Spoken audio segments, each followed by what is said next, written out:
A FENARREG, Federação Nacional de Regantes de Portugal, organizou uma jornada de estudo e debate sobre o regadio no contexto da Estratégia Europa 2020. Maior em termos de número de medidas, mas elas eram mais claras, com os compromissos claros, os agricultores entendiam-nas, candidatavam. À mesma mesa esteve a Direção-Geral de Agricultura e Desenvolvimento Rural, a Agência Portuguesa do Ambiente e ainda dois secretários de Estado, José Diogo Albuquerque e Francisco Gomes da Silva, respectivamente responsáveis pela agricultura e pelas florestas e desenvolvimento rural. A abertura da sessão de trabalhos foi da responsabilidade do anfitrião, Francisco Oliveira, presidente da Câmara Municipal de Cruz, que abordou o caso concreto do Val do Sorraia, reconhecendo que, embora com necessidade de alguma reestruturação, a agricultura é a atividade principal do município. Dizer-vos que o município de Cruz está imbuído deste espírito, de uma estratégia que nos leva a criar melhores condições, não só em termos das condições que estão instaladas e melhorá-las e modernizá-las e torná-las competitivas, mas também criarmos condições para que sejamos um município atrativo, não só para aqueles que já estão cá instalados, mas também para outros que se queiram instalar no nosso município. Para José Diogo Albuquerque, secretário de Estado da Agricultura, o objetivo do Ministério para este setor é muito claro e conciso: subir a balança comercial, produzir mais, exportar mais e importar menos para que em 2020 a balança comercial seja neutra. É isso que me guia, é isso que na dúvida faz tomar decisões, é isso e mais outra coisa, que é termos mais concentração da oferta e trabalhar com os produtores de uma forma organizada, em conjunto. Temos uma concentração da oferta muito baixa, produção organizada muito baixa em Portugal, à exceção de alguns setores, como o leite ou como a tomate indústria. Todo o resto temos em níveis muito baixos. Quando eu comparo a produção que é veiculada em frutas e hortícolas através de organizações de produtores, que em Portugal é 20%, e comparo com a Holanda, que é 95%, ou com a média comunitária, que é 43%, pelo menos no fim do quadro nós temos de chegar aos 43%. Falando mais sobre o Plano de Desenvolvimento Rural, que substituirá o programa agora conhecido por PRODER, José Diogo Albuquerque assegura que será simplificado. Em linhas gerais, ficou a saber-se que um dos pontos fundamentais deste programa refere-se aos chamados acordos parceria, ou seja, o acordo entre fundos de agricultura com fundos de coesão ou fundos estruturais de apoio às regiões mais desfavorecidas. Ouvidas as palavras do secretário de Estado e com base nas informações já antes obtidas, o presidente da FENARREG, José Núncio, mostrou-se satisfeito com a abertura para a simplificação do programa, embora considere que não seja assim tão viável, mas, em seu entender, mais importante é que não exista uma descontinuidade entre programas.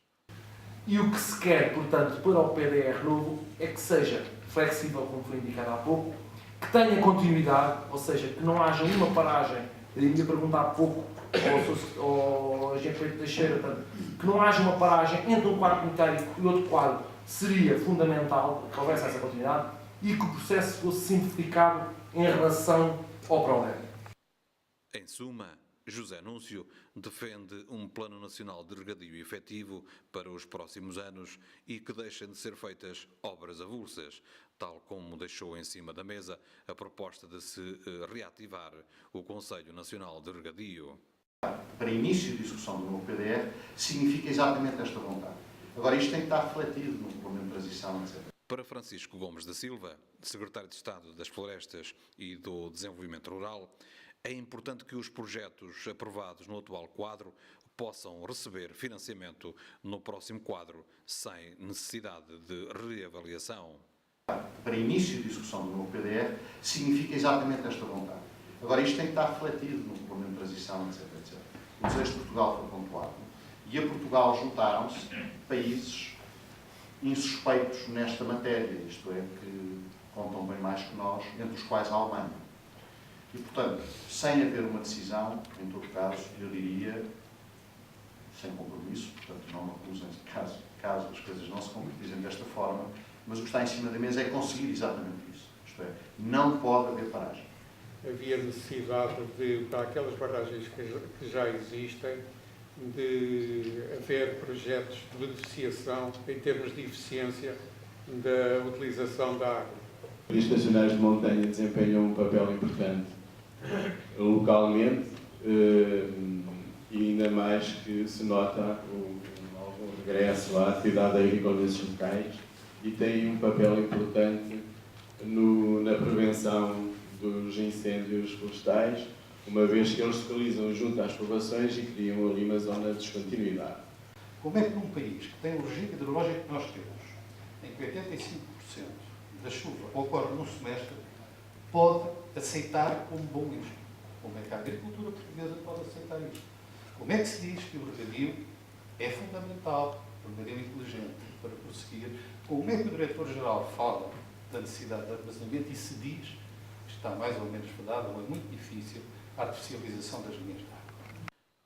A FENARREG, no final do debate, propôs o desafio para que, num futuro próximo, fossem desenvolvidos pelo Ministério instrumentos complementares para melhorar a sustentabilidade do regadio nacional, a concretização de uma estratégia para o regadio através do Plano Nacional do Regadio e a ativação de um fórum participativo, o Conselho Nacional do Regadio, para assim debater os temas do setor, nomeadamente o enquadramento legal dos aproveitamentos hidroagrícolas, onde é necessário ultrapassar condicionantes para o bom funcionamento dessas obras. Traz riqueza, traz emprego aos territórios. Boa parte, se não me engano, 80% da água utilizada não é efetivamente consumida. Retorna ao ecossistema alimentando lençóis freáticos, linhas de água, criando habitats, biodiversidade, zonas úmidas, zonas de impacto, adaptação à produção dos fogos.